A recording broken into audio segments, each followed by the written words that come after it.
देखो, चाहे जैसे कि दो माताएं एक जगह खड़ी हुई थी, आपस में राजी खुशी पूछे, एक से दूसरी बोली, बहन तुम्हारे कितने पुत्र हैं? बोली हमारे 2 पुत्र हैं। बोले क्या करते हैं? बोले एक पुत्र डॉक्टर है और दूसरा मास्टर है। बोले आप कितनी भाग्यशाली हो कि एक शिक्षा दान करता है और एक जीवन दान करता है। वो बोली बहन तुम्हारे कितने हैं? वो बोली बहन ठाकुर जी की कृपा से 12 हैं, 12। बोले 12 हैं? बोले हाँ। क्या करते हैं? बोले बस जेई मत पूछो के कहा करते हैं। बोले 4 तो जेल में डरे, 4 के वारंट कट गए और 4 आज तक पुलिस के हाथ आए ही नहीं, फरार। तो ऐसे पुत्रों से क्या लाभ? चाहे परमात्मा एक दे, लेकिन दे भगवान का भक्त, सुपात्र हो। तो आज लक्ष्मण अपनी मैया सुमित्रा से आशीर्वाद लेते हैं।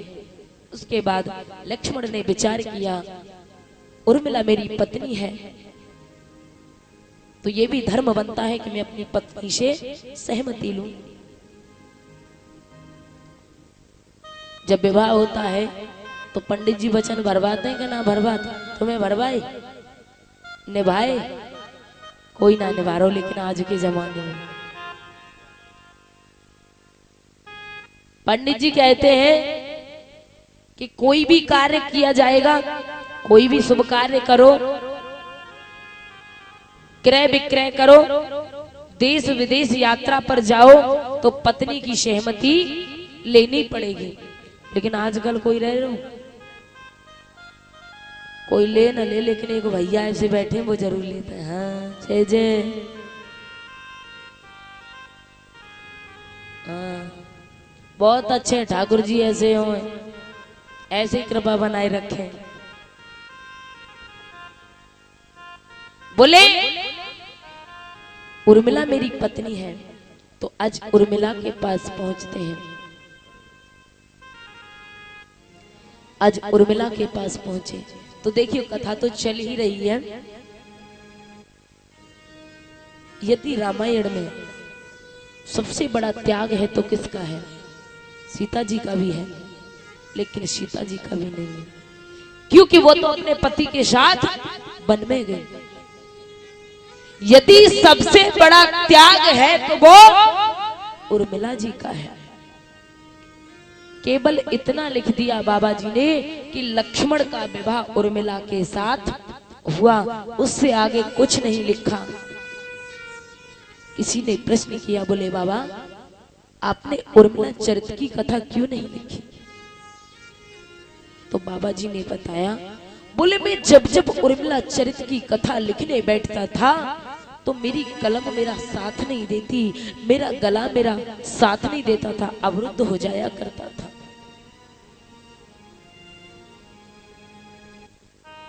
इसीलिए मैं उर्मिला चरित्र नहीं लिख पाया। लेकिन उर्मिला चरित्र उठा करके देखिए कितना बड़ा त्याग है। जिस वक्त लक्ष्मण गए उर्मिला के पास, उर्मिला से कहा, हे भार्या आप मेरी पत्नी हो और आज मैं आपकी सहमति लेने आया हूं। बोले क्या? बोले मेरे भैया राम और मैया सीता वन के लिए जा रही हैं और मिले, अगर आप चाहो तो मुझे रोक सकती हो और चाहो तो मुझे भेज सकती हो। उर्मिला कहने लगी, उर्मिला रोने लगी, कहने लगी स्वामी एक बात बताइए, आप तो बड़े सौभाग्यशाली हो, यदि दुर्भाग्य है तो मेरा है। बोले कैसे? कि आप जानते हो आपको अपने बड़े भैया की सेवा करने का मौका मिल गया, लेकिन मुझे मेरी बड़ी बहन की सेवा का मौका करने को नहीं मिला। तो दुर्भाग्यशाली तो मैं हूं। बोले नहीं उर्मिले, आप चाहो तो भेज सकती हो, चाहो तो रोक सकती हो। उर्मिला कहने लगी, हे प्राणनाथ, मैं आपको रोक नहीं सकती। लक्ष्मण कहने लगे, उर्मिले आप चाहो तो मेरे साथ चल सकती हो, लेकिन एक ही डर है उर्मिले। बोले क्या? कि हो सकता है मैं धर्म से विचलित हो जाऊं। और तुम जानती हो उर्मिला, जो रावण का पुत्र मेघनाथ है, उसका मुझे मारी मर्दन करना है, और उसे वही मार सकता है जो नींद, नारी और भोजन का त्याग कर सके। तो उर्मिले, इस राजमहल में तो ये हो नहीं सकता, साधना बन नहीं सकती, ये तो जंगल में ही बनेगी। आप चाहो तो मेरे साथ चल सकती हो। आज उर्मिला कहने लगी, स्वामी मैं नहीं जाऊंगी।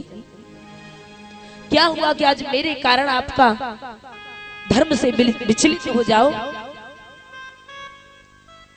आज लक्ष्मण कहने लगे, यदि मैं इस वक्त उर्मिला की आंखों के सामने गया तो हो सकता है उर्मिला बर्दाश्त न कर पाए। तो आज लक्ष्मण ने कहा, है उर्मिले, मेरे लिए एक लोटा जल लेकर के आइए, मुझे जोरों की प्यास लगी है। आज उर्मिला जल लेने के लिए अंदर जाती हैं और लक्ष्मण वहां से चले गए। जब उर्मिला जल लेकर के आई दरवाजे पर, क्या देखा कि वहां लक्ष्मण नहीं है। आज उर्मिला ने दरवाजे पर खड़ी है। आज उर्मिला ने जल का पात्र लेकर के प्रतिज्ञा की। बोले, स्वामी आज आप मेरे पति हो, और आज मेरा पति मेरे दरवाजे से प्यासा चला गया है। तो आज मैं भी ये प्रतिज्ञा करती हूं कि जब तक इस जल को अपने पति को नहीं पिला दूंगी, तब तक अन्न जल ग्रहण नहीं करूंगी। वारे छित्राणी,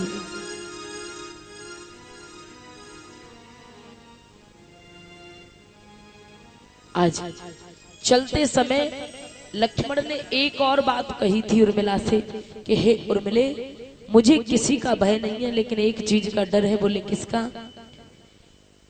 कि मुझे डर लग रहा है कि कहीं मुझे नींद न आ जाए। उर्मिला ने कहा, स्वामी आज से आपकी नींद को मैं ग्रहण करती हूँ। आज के बाद आपको कभी भी नींद नहीं सताएगी। आज उर्मिला ने प्रतिज्ञा की। और देखी, जब राम 14 वर्ष के लिए वन में गए और लौट करके दोबारा आए, और देखिए जिस वक्त लक्ष्मण की शक्ति लगी, जब लक्ष्मण की शक्ति लगी तो हनुमान जी बूटी लेकर के जा रहे हैं। भरत जी से सामना हुआ, भरत को सारी घटना बताई। सारे अवधपुरवासी रोते हैं कि लक्ष्मण के शक्ति लगी है, लेकिन उर्मिला की आंखों में एक आंसू नहीं है। कैकेयी, कौशल्या, सुमित्रा तीनों कहने लगी, अरे तू कैसी पत्नी है, तेरा पति प्राणों से जूझ रहा है और तेरी आंखों में आंसू तक नहीं। उर्मिला कहने लगी, मां मैं ऐसी वैसी छत्राणी नहीं हूं, तुम जानती हो। कौन कहता है मेरा पति प्राणों से जूझ रहा है? अरे मेरे पति तो युद्ध करते करते थक गए हैं, इसीलिए कुछ समय के लिए अपनी भैया की गोदी में आराम कर रहे हैं। और रही बात बहन की, तो भगवान को तो लड़ने की भी जरूरत नहीं है। मैं ऐसे वैसे वंश की छत्राणी नहीं हूं। अगर आप कहो तो लंका के सहित रावण को लेकर के आ सकती हूं। आप कहो तो रावण को मार करके बहन सीता को ला सकती हूं। राम को तो लड़ने की भी जरूरत नहीं है। जिस वक्त राम वन के लिए चले। सुमित्रा से कहने लगे, सुमित्रे, आज उर्मिला से कहने लगे, हे उर्मिले, मुझे सबसे प्यारी मेरी माँ कैकई है और तुम्हें सौंप करके जा रहा हूं। 14 वर्ष के बाद जब आऊंगा तो मेरी माँ को कोई भी कष्ट नहीं होना चाहिए। जब लौट करके आए, कैकई अपने कक्ष में बैठी है।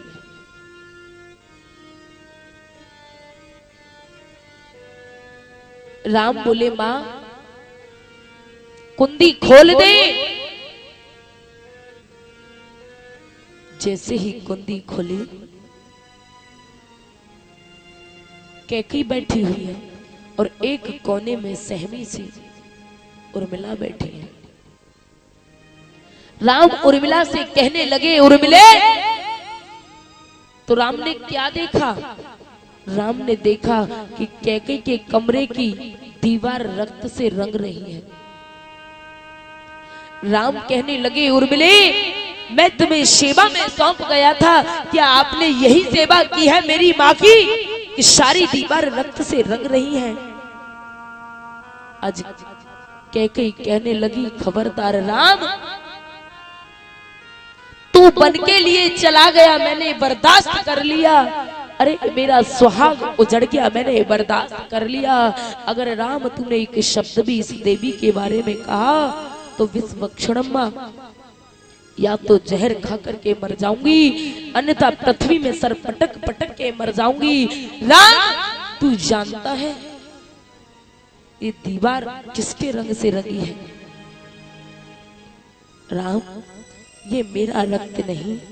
अरे जिस वक्त लक्ष्मण की याद आया करती थी उर्मिला को, तो उर्मिला दीवार में सर पटक पटक के रोया करती थी। राम, ये उर्मिला के रक्त से रंगी हुई दीवार है।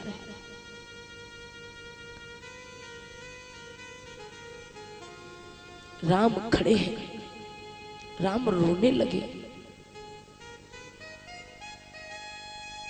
रोना उसे कहते हैं, अरे परमात्मा के सामने दुनिया रोया करती है, लेकिन रोना उसे कहते हैं कि स्वयं परमात्मा सामने रोने लग जाए। आज जैसे ही कहा कि जब लक्ष्मण की याद आया करती थी तो उर्मिला को ये विरह बर्दाश्त नहीं होता था, सर पटक पटक के रोया करती थी। राम कहने लगे, हे उर्मिले, मुझे दुनिया भक्त वत्सल कहती है, लेकिन मुझे क्षमा कर देना देवी, मैं नहीं समझ पाया। उर्मिला का बहुत बड़ा त्याग है। आइए पुनः कथा की ओर। आज लक्ष्मण चले जाते हैं। तीनों भाई, तीनों प्राणी, राम, लक्ष्मण और सीता तैयार होते हैं, वल्कल वस्त्र धारण करते हैं। कैकई ने सीता से कहा, आप भी वल्कल वस्त्र धारण करिए। आज जैसे ही कैकई ने कहा, वशिष्ठ जी कहने लगे, खबरदार कैकई, अगर सीता से एक शब्द भी कहा, अरे तूने तो वनवास राम के लिए दिया है, लेकिन सीता से क्यों कह रही है? रानी रानी हो सावधान, क्यों छोड़ रही तू सांगा है? तूने बन राघव को मांगा, क्या सीता को भी मांगा है? तुझे क्या अधिकार है? लेकिन रामायण के अनुसार आज ये तीनों वल्कल वस्त्र धारण करते हैं, लेकिन महाराज दशरथ की दशा देखी। महाराज दशरथ पृथ्वी पर पड़े पड़े छटपटाते हैं, कहने लगे, राम तू बन मत जा। आज जैसे ही राम, लक्ष्मण, सीता को देखा, महाराज दशरथ कैकई से कहने लगे, रानी,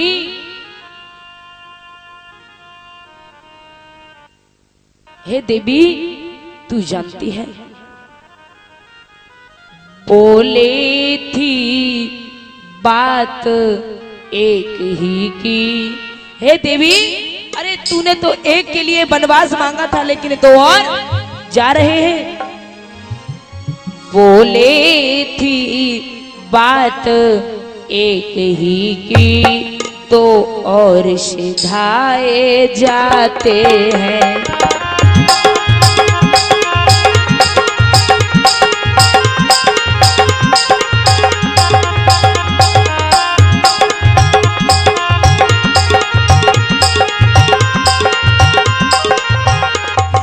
कहने लगे, हे कैकेयी, बोले थी बात एक ही की, बोले थी बात एक ही की, तो और सिधाई जाती है।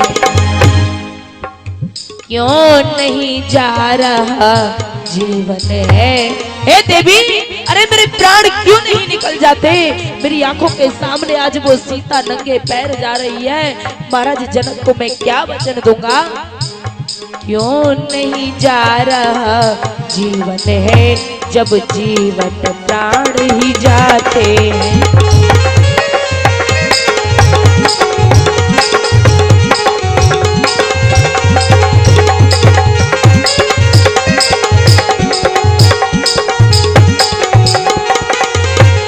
और कहने लगे, अरे जिस सीता को तू सीता समझ रही है ना, जानकी जानकी प्यारी है।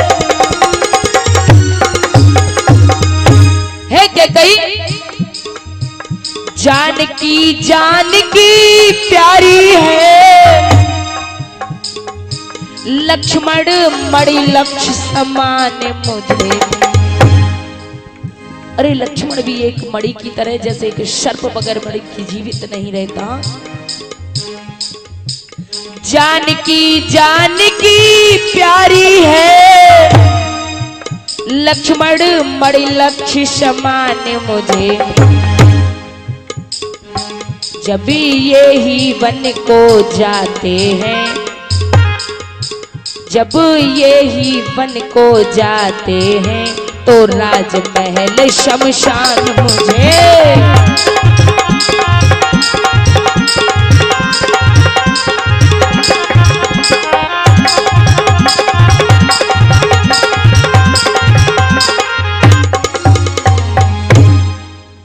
बोले आज ये तीनों ही जाते हैं, तो मैं ही जीवित होकर के क्या करूंगा। अरे मेरे प्राण क्यों नहीं निकल जाते।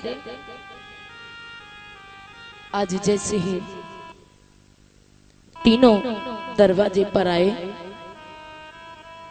सारी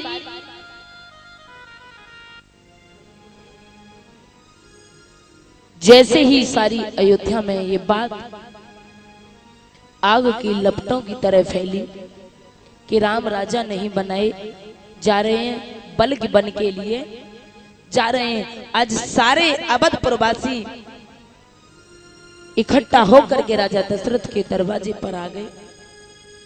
राजा दशरथ ने सुमंत से कहा, सुमंत इधर आइए। बोले क्या है। मेरे राम ने कभी पैदल चलना नहीं सीखा, मेरे राम को कभी कहीं जाने की जरूरत नहीं पड़ी, लेकिन सुमंत मेरे राम को रथ में बिठा करके ले जाना और 2-4 दिन वन में घुमा फिरा करके वापस ले आना। सुमंत कहने लगे, ठीक है महाराज। आज सुमंत ने अपना रथ दरवाजे पर लगा दिया। सबसे पहले राम बैठे, सीता बैठती हैं, फिर लक्ष्मण को बिठाया। महाराज वशिष्ठ जी अपने दरवाजे से देख रहे हैं, अपनी पत्नी अरुंधति को भेज दिया। निकसी वशिष्ठ द्वार भय ठाड़े, देखत लोग बिरह दब दाड़े। सभी अपने दरवाजे से देखे। जब अवधपुर वासी एकत्रित होकर के आ गए, जैसे ही राम रथ को सुमंत से का रथ चलाइए, लेकिन सभी आगे खड़े हो गए। बोले हमारे राम राजा हम आपको जाने नहीं देंगे। अरे क्या बिगाड़ा था मैया कौशल्या ने जो राम जैसे पुत्र को वन भेज दिया।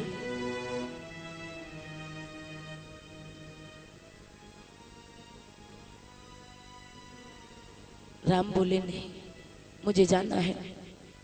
मेरी मैया मझली कैकेयी ने मुझे आज्ञा दी है।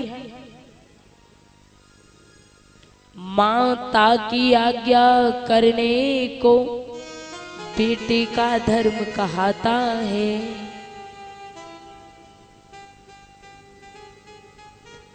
नहीं करता है तो अधर्म है, यह धर्म शास्त्र की गाथा है। अब तो मैं 14 वर्ष की अवधि पूर्ण करके ही वापस आऊंगा। आज बोले ठीक है, अगर जाना ही चाहते हो तो ऐसा करिए। अवधपुर वासियों ने अपने छोटे छोटे बच्चों को उस रथ के पहिए के नीचे डाल दिया। बोले राघव अगर रथ लेकर के जाना है तो हमारे बच्चों पर लेकर के जाइए।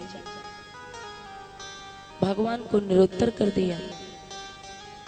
भगवान बोले ठीक है, अगर आप जाना ही चाहते हो तो मेरे साथ चलिए। आज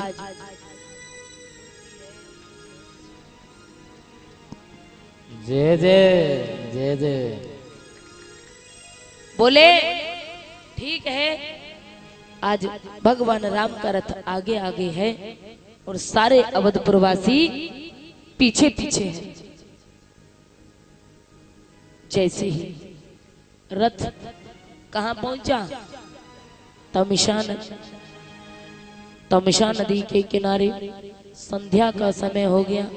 भगवान राम बोले देखो इस वक्त संध्या का समय है, आगे रास्ता दिखाई नहीं देगा। अब ऐसा करिए कि रात्रि में यहीं विश्राम करते हैं। सभी अवधपुरवासी सो गए। कैसे सो गए? कुछ तो थकान के कारण और कुछ भगवान की माया के कारण।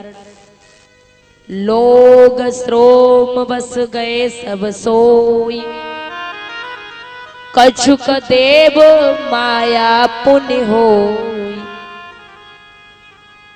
सभी गहरी निद्रा में सो गए। उसके बाद सुबह हुआ। भगवान ने सबसे पहले जगे लक्ष्मण को जगाया, सुमंत को जगाया, सीता को जगाया। सुमंत से कहा सुमंत इस वक्त ये शुभ समय है यहाँ से निकलने का, क्योंकि सब सोए हुए हैं। अगर जाग गए तो ये हमारे साथ चलेंगे। बोले तो मुझे क्या करना है? तो सुमंत से कहा, बोले ऐसा करिए, अरे खोज मारे रथ हाँ कहो ताता।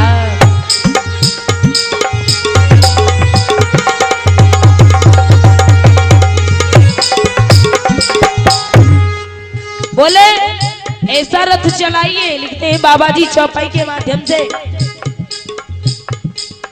खोज मारी रथ हाँ कहू ताता,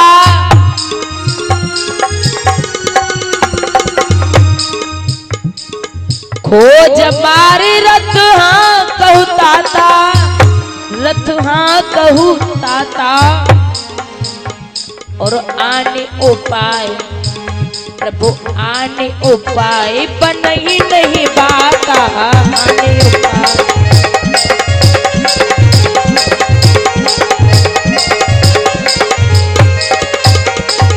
बोले आज सुमंत ने उस रथ को 2-4 खेत पूरब में दौड़ाया, 2-4 खेत पश्चिम में, उत्तर में, दक्षिण में लाकर के वहीं खड़ा कर दिया। राम बोले क्या कर रहे हो? बोले तुम नहीं तो गई। बोले हमने कहा कही। अरे खोज मारे रथ हाँ कहू ताता,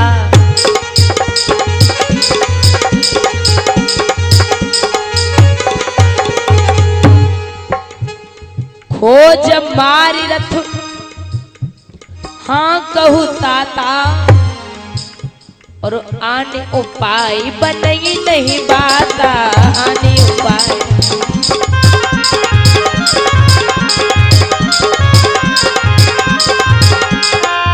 बोले मैंने ये नहीं कहा कि खोज मारिए, मैंने ये कहा है कि ऐसे खोज मारो सो बनने न पाए, ये यही कि यही हमें खोजते रह जाएं। अगर खोज बनेंगे तो ये हमारे खोजों पर चलेंगे। तुरंत ही आज सुमंत ने वैसा ही किया। क्या? अरे खोज मारे रथ हाँ कहो ताता,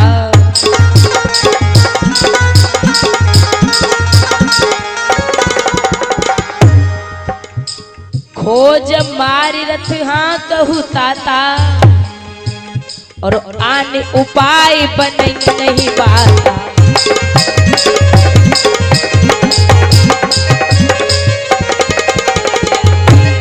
बोले आन उपाय बने नहीं बाता। तुरंत ही आज रथ को तमसा नदी में डाल दिया। प्रथम बास तमसा कियो, तू सर सुर सर तीर। आज तमसा नदी से आगे को बढ़े तो किधर जा रहे हैं? श्रृंगवेरपुर की तरफ। मल्लाहों के राजा निषाद राज को जब पता चला कि भगवान आ रहे हैं तो भेंट लेकर के पहुंचते हैं कि पता नहीं भगवान हमारी भेंट को स्वीकार करेंगे या नहीं करेंगे। जैसे ही आज निषाद राज आए भगवान के पास में, निषाद राजगुह से भगवान की मित्रता हुई। उसके बाद भगवान ने विचार किया, वस्त्र तो मेरी बनवासी हैं, लेकिन अभी मेरी जटाएं बनवासी नहीं है। तो भगवान ने अनुज लक्ष्मण के सहित वट वृक्ष के दूध से अपनी जटाएं बनाई। उसके बाद भगवान आगे को बढ़े। आज निषाद राज से कहने लगे, हे निषाद राज, क्या यहां से देखो, जब गंगा के किनारे पहुंचे, बड़ा ही सुंदर और पावन पवित्र स्थान है। जब गंगा के किनारे पहुंचे, रथ को रोका। भगवान राम नीचे उतर के आए, लक्ष्मण सीता तीनों उतर आते हैं। निषाद राज भी खड़े हैं। तो मैया सीता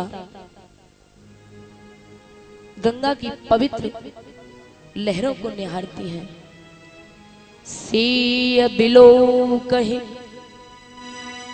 गंग तरंगा, कही कही कौटिक कथा प्रसंगा। उसके बाद सुमंत जी खड़े हैं। सुमंत ने भगवान राम से कहा, बोले प्रभु, जिस वक्त मैं अयोध्या से चला तो आपके पिताजी ने मुझसे कहा कि राम को 2-4 दिन वन में घुमा करके वापस ले आना, लेकिन ऐसा करिए अब मेरे साथ वापस चलिए। राम बोले, सुमंत, क्या आज मेरे कारण आप यही चाहते हो कि मेरे वंश की मर्यादा चली जाए? और मेरे वंश की है मर्यादा, एक बार जो कह दिया सो कह दिया, वो कभी टल नहीं सकता। बोले ठीक है। बोले ऐसा करो, आप नहीं जा सकते तो मैया सीता को ही मेरे साथ भेज दीजिए। राम सीता से बोले, सीते ऐसा करिए, आप इनके साथ वापस चली जाओ, आगे निर्जन वन है, शेर चीते मिलेंगे, आपको डर लगेगा, भयानक जंगल है। सीता बोली, नहीं प्रभु, मैं नहीं जा सकती। बोले नहीं, चले जाइए। सीता बोली, ठीक है, चली जाऊंगी, यदि सुमंत मेरे दो प्रश्नों का उत्तर दें तो। बोले कौन से प्रश्न हैं? तो आज सीता कहने लगी, सुनो सुमंत, मंत्री सोने की चमक कभी, क्या कह रही है? मंत्री सोने की चमक कभी सोने से अलग नहीं होती, चरणों की रेखा चरणों पे धोने से अलग नहीं होती।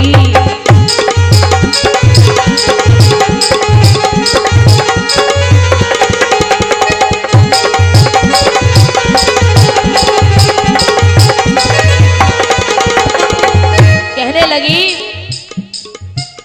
मंत्री सोने की चमक कभी सोने से अलग नहीं होती, चरणों की रेखा चरणों के धोने से अलग नहीं होती।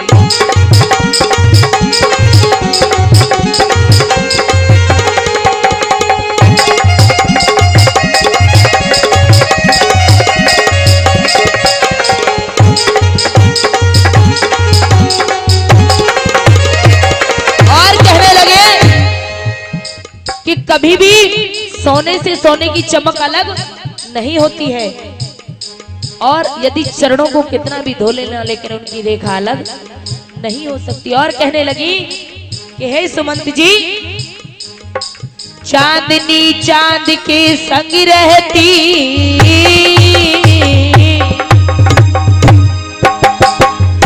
क्या कह रही है? चांदनी चांद के संग रहती, बिजली घन के संग रहती है, पत्नी पति की अर्धांगिन है, प्रतिभा समझा कर कहती है।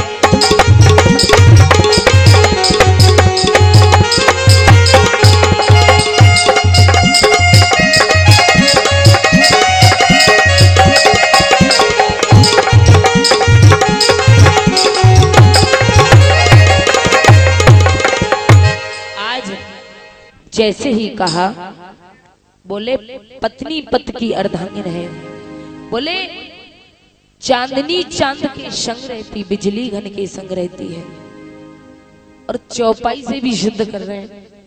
प्रभा जाए तो भानु बिहाई, तज चंद्रिका चंद्र तज जाय। पहला प्रश्न है, चंद्रमा से चंद्रमा की चांदनी अलग हो जाए तो कभी ऐसा हो सकता है? चंद्रमा से उसकी चांदनी कभी अलग नहीं हो सकती। बोले दूसरा प्रश्न है, सूर्य से सूर्य की प्रभा अलग हो जाए तो ऐसा भी कभी नहीं हो सकता। और मंत्री जी, तीसरा प्रश्न है, शरीर से शरीर की छाया अलग हो जाए तो ऐसा भी कभी नहीं हो सकता। इतना कह ही रहे थे कि अचानक लक्ष्मण आ गए। लक्ष्मण बोले, भैया राम से कहा, मैया सीता से कहा, और कहेंगे हमसे भी, तो क्यों ना। लक्ष्मण पहले ही बोल पड़े, बोले ऐ सुमंत, तुम्हारी भी बुद्धि हो गई है। बोले कैसे? अरे ना तो कभी चंद्रमा से उसकी चांदनी अलग हो सकती है, और ना ही सूर्य से सूर्य की प्रभा अलग हो सकती है, और ना ही शरीर से शरीर की छाया अलग हो सकती है। जब ये तीनों कभी अलग नहीं हो सकते तो भला कभी सीता राम से अलग हो सकती है? कभी नहीं। सुमंत बोले, इसका मतलब कोई भी वापस नहीं जाएगा। और लक्ष्मण थे तो बैसू कहने की हिम्मत न पड़ी, क्योंकि गरम दल के नेता हैं। लक्ष्मण बोले, सुमंत आप अयोध्या के लिए जा रहे हो तो ऐसा करना, कह देना मैया के कैसे घी के दिए जलाए वे, हम कांटे थे सो निकल गए निष्कंटक राज चलाए वे। अरे कह देना घी के दीपक जलाएं, हम तो कांटे थे वो निकल करके आ गए। आज सुमंत वहां से चलते हैं। देखिए जैसे ही सुमंत ने उन घोड़ों को रथ में जोड़ते हैं, लेकिन वो घोड़ा रथ में नहीं जुड़ते, क्योंकि जिस घोड़े पर राम सवारी किया करते थे आज वही घोड़ा राम की तरफ देख रहा है। नेत्रों से अश्रुधारा बह रही है, रो रहा है, बारे परमात्मा आज तुम हमसे दूर जा रहे हो। जासु वियोग विकल्प सु ऐसे, प्रजा मात पितु जी हैं कैसे। अरे आज भगवान के वियोग में इन पशु पक्षियों की ये दशा है, तो जिनके ये परमात्मा है, जिनके ये पुत्र हैं, उनकी क्या दशा हुई होगी। आज घोड़ों को रथ में जोड़ते हैं लेकिन नहीं जुड़ते। राधे श्याम देखो, बाबा जी ने रामायण को तो लिखा ही है, लेकिन राधे श्याम ने भी कमाल कर दिया। राधे श्याम रामायण में बताया है, राधे श्याम चौपाई के माध्यम से, मंत्री ने जब घोड़े जोड़े, मंत्री ने जब घोड़े जोड़े,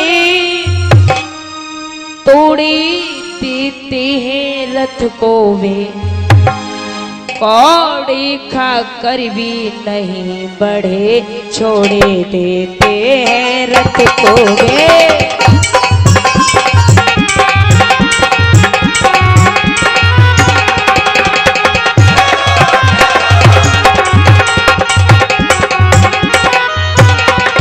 क्या किया मंत्री ने जब घोड़े जोड़े,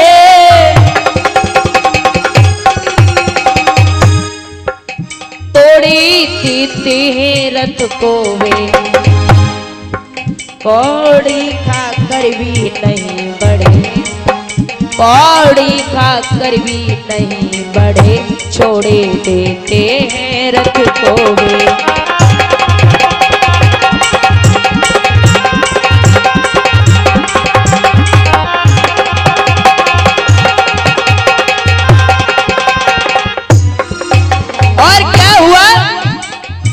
ध्यान देना,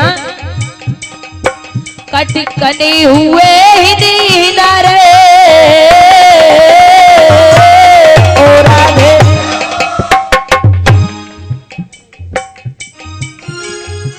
कटकने हुए ही नारे, अड़ गई दुल्हनती मारी उठे, कटकने हुए ही नारे, अड़ गई दुल्हनती मारी उठे, थपकियां सारथी ने जब दी, हाँ थपकियां सारथी ने जब दी, तो बुरी तरह हुंकारी उठे।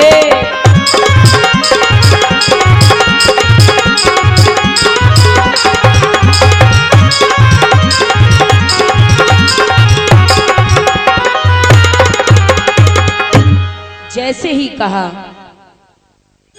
कहां तक बात बढ़ाई जाए।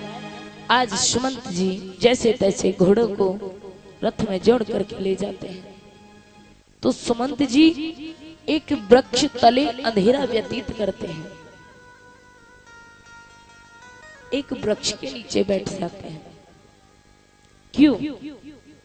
बोले इसलिए यदि आज मैं दिन में गया तो सारे अवध प्रवासी मुझसे सवाल जवाब करेंगे कि तुम्हारे साथ हमारे राम गए थे, कहां छोड़ आए।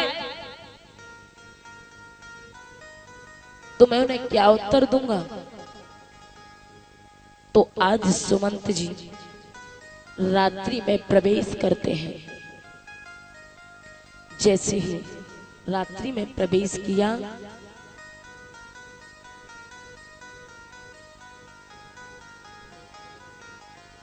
तो घोड़ों के टापर की आवाज सुनाई दी। किसको? मैया कौशल्या को। दौड़ करके आई कि हो सकता है मेरा राम आ गया। आज जैसे ही सुमंत कौशल्या के पास पहुंचे, सुमंत से बोली, सुमंत मुझे मालूम थी कि आप मेरे राम को लेकर के आओगे। कहाँ है मेरा राम, कहाँ है मेरा लक्ष्मण, कहाँ है मेरी सीता? बोलते क्यों नहीं? लेकिन सुमंत नहीं बोले, खड़े खड़े रोते हैं। बोले सुमंत बोले नहीं, लेकिन सुमंत ने उस अश्व की तरफ, उस घोड़े की तरफ इशारा कर दिया। आज जैसे ही कौशल्या उस घोड़े के पास पहुंची, आज वो घोड़ा मैया कौशल्या के कंधे पर मुंह रख करके फपक फपक करके रोने लगा। मैया कौशल्या कहने लगी, सुमंत इसका मतलब आपको बोलने की जरूरत नहीं है, मैं समझ गई कि इसका मतलब मेरा राम वापस नहीं आया। बोले सुमंत मुझे सबसे बड़ा दुख है, तो एक ही दुख है। बोले काहे का? तो आज रोकर के मैया कहने लगी, सुमंत कि मैया रोई कही, हे सुमंत कि मैया रोई कही, आज मोई रघुवर की सुध आई। मैया रोए कही, आज मोए रघुवर की सुध आवे। मैया रोए कही, आज मोई रघुवर की सुध आई। मैया रोए कही, आज मोए रघुवर की सुध आवे।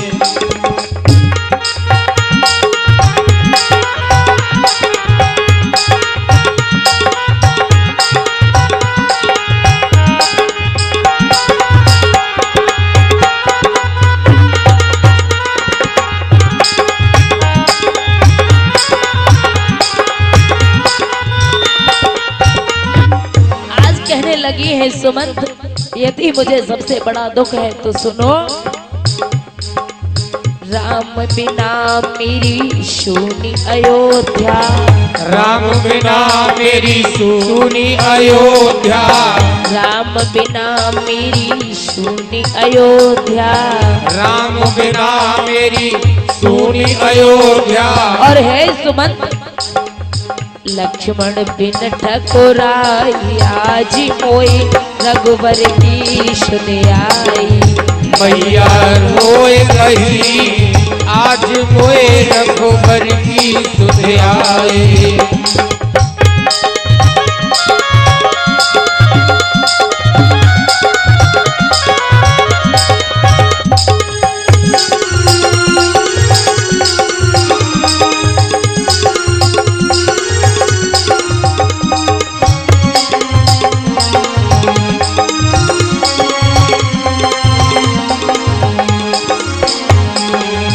और कहने लगी, यदि मेरा राम चला गया मुझे दुख नहीं है सुमंत, लक्ष्मण चला गया दुख नहीं है, यदि सबसे ज्यादा दुख है तो मुझे सीता का है। आप जानते हो सुमंत मेरी क्या दशा है। सीता बिन मेरी सूनी रसोई, सीता बिन मेरी सूनी रसोई, सीता बिन मेरी सूनी रसोई, सीता बिन मेरी सूनी रसोई। और हे सुमंत नैनों से देखी न जाई, आज मोई रघुवर की सुध आई। मैया रोए कही, आज मोए रघुवर की सुध आई। कौशल्या रोई कही, आज मोए रघुवर की सुध आई। मैया कही आज मोए रघुबर की सुध आई।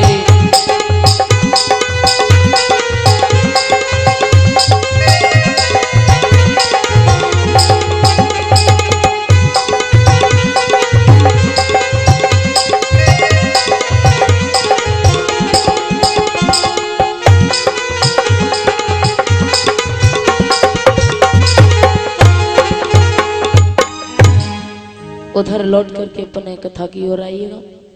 आज भगवान गंगा के किनारे हैं। आज निषाद राज से कहने लगे, प्रभु हे निषाद राज, हमें गंगा से पार जाना है, क्या कोई साधन है? बोले हाँ प्रभु। लक्ष्मण बोले भैया साधन तो है, देखो बहुत काफी दूरी पर दिखाई दे रहा है, लेकिन समय कितना हो रहा है? 4 बजने में 10 मिनट कम होंगी या 5 मिनट, 8 मिनट कम है। और यहाँ से आगे का प्रसंग केवट संवाद है और भगवान है बीच रास्ते में छोड़ोगे तो गड़बड़ी है। तो आज गंगा का कितना सुंदर स्थान है, बड़ा ही पावन पवित्र रमणीक स्थान है। आज भगवान को गंगा के किनारे रहने दो। और कल मंच पर बैठते केवट संवाद शुरू है, जिसमें मेरी विशेष मेहनत है। एक ही चौपाई पर सारे दिन कथा होगी। मागी नाव न केवट आना, कहे तुम्हारे मर्म में जाना। केवल एक ही चौपाई के आप भाव सुनिएगा, कितने भाव हैं। तो सारे दिन कथा एक ही चौपाई पर चलेगी। तो आप कल अधिक से अधिक संख्या में आए और थोड़ा जल्दी आने का प्रयास करें। आज हम यहाँ 12:30 बजे आए, हमसे खिंचाई करते हैं कि आप बैठते नहीं। अरे हम बैठे कहाँ, जब सुनने वाले नहीं होंगे तो हम क्या अकेले करेंगे? केवल आज 6 दिन हो गए, केवल 3 दिन बाकी रह गए। थोड़ा समय से आओगे तो कथा भी अच्छी सुनने को मिलेगी। और क्या हुआ फिर एक साथ हम 180 की स्पीड पे दौड़े तो समझ में आ सकते हैं? बिल्कुल नहीं आएगी। तो थोड़ा ये कह रहे हैं, समय से आओगे और समय से जाओगे। समय का विशेष ध्यान। 12 बजे कथा प्रारंभ हो जाएगी अगर आप समय से आ जाओगे। हमारे इंस्ट्रूमेंट कलाकार 12 बजे यहाँ बैठ जाते हैं, तो मैं तो केवल आपका इंतजार करती हूँ। जब तक आप नहीं आओगे तब तक मैं अकेले क्या करूंगी, किसको कथा सुनाऊंगी यहाँ? तो एक सुंदर सा भजन, उसके बाद आरती प्रसाद लेकर के सभी महानुभाव जाए यहाँ से। कोई भी बगैर आरती प्रसाद के न जाए।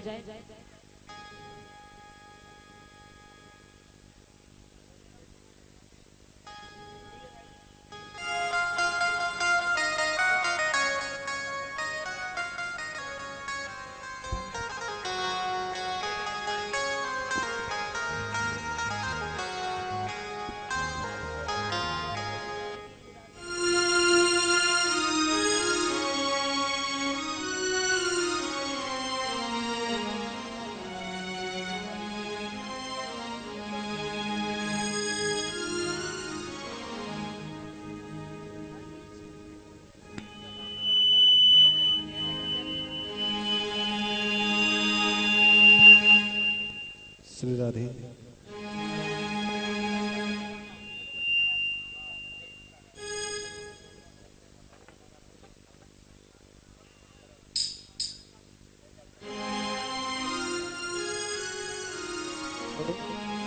हेलो, जय जय।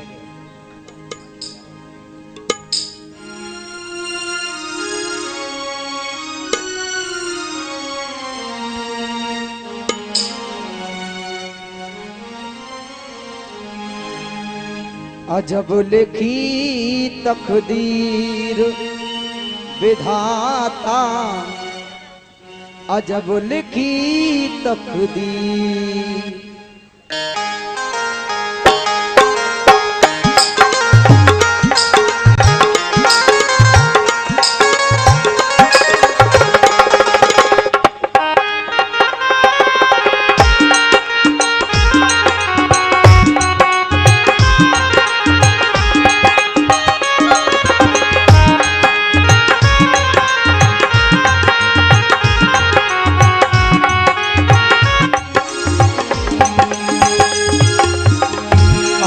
लिखी तकदीर विधाता अजब लिखी तकदीर विधाता अजब लिखी तकदीर विधाता अजब लिखी तकदीर होना था अभिषेक राम का होना था अभिषेक राम का बन को गए रघुवीर विधाता अजब लिखी तकदीर विधाता अजब लिखी तकदीर विधाता अजब लिखी तकदीर विधाता अजब लिखी तकदीर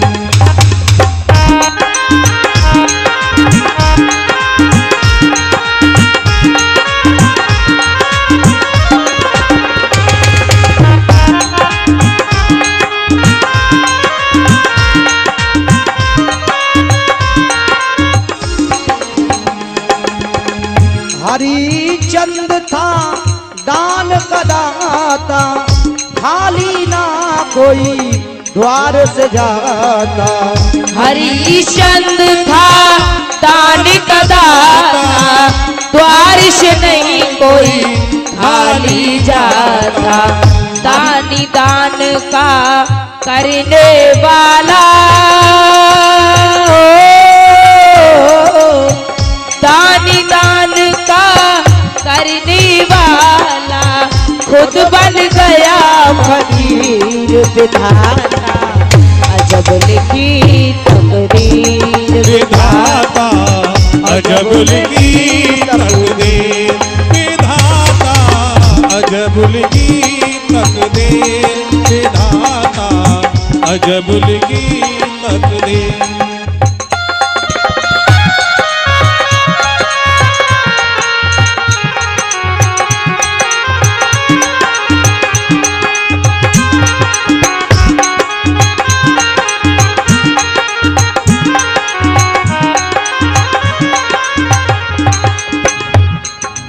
अरे पांच पति थे वो बलशाली पांच पति थे वो बलशाली पांचों ने नीचे गर्दन डाली पांचों नीचे गर्दन डाली खड़ी रोए रही पांचाली ओ खड़ी रोए रही पांचा और दुशासन के हाथों खिंच रहा दुशासन के हाथों खिंच रहा आज देख लो चीर विधाता अजब लिखी तकदीर विधाता अजब लिखी तकदीर विधाता अजब लिखी तकदीर विधाता अजब लिखी तकदीर जय हो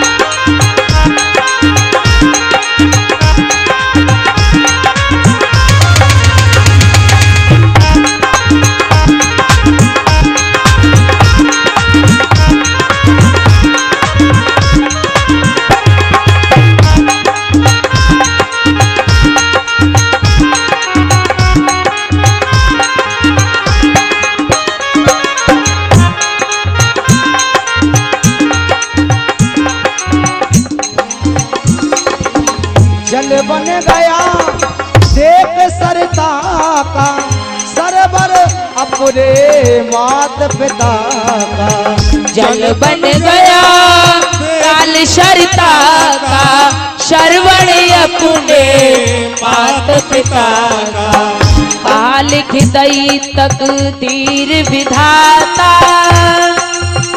अंत समय पे मात पिता को अंत समय पे मात पिता को पिला न पाया वीर विधाता अजब लिखी तकदीर विधाता अजब लिखी तकदीर विधाता अजब लिखी तकदीर विधाता अजब लिखी